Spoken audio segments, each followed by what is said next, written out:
भोर भइल उग गईल सूरज, चिड़िया बोले डाल डाल डाल। तोहर याद में बीते दिनवा, मनवा करे हर पल सवार। हवा में तोहर खुशबू लागे, नदिया गावे मीठ सूर।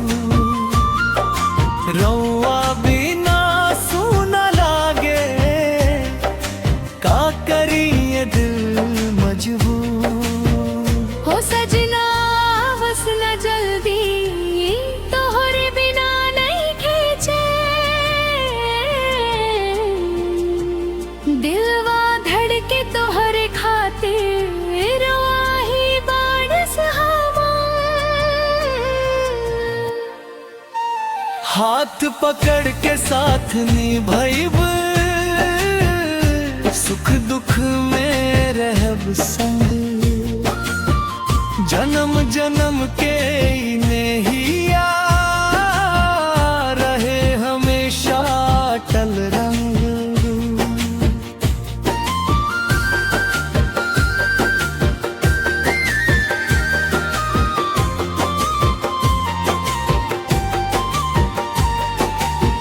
सावन बरसे भींजे अंगना, मनवा में जागे प्यार।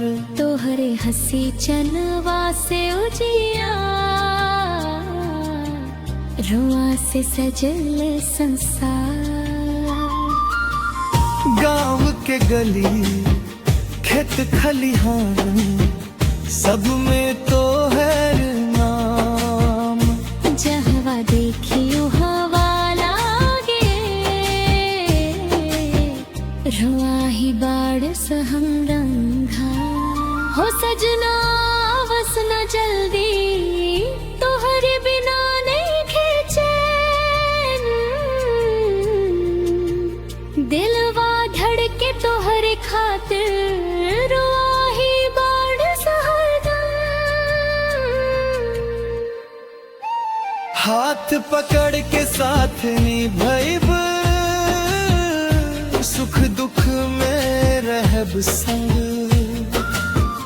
जन्म जन्म के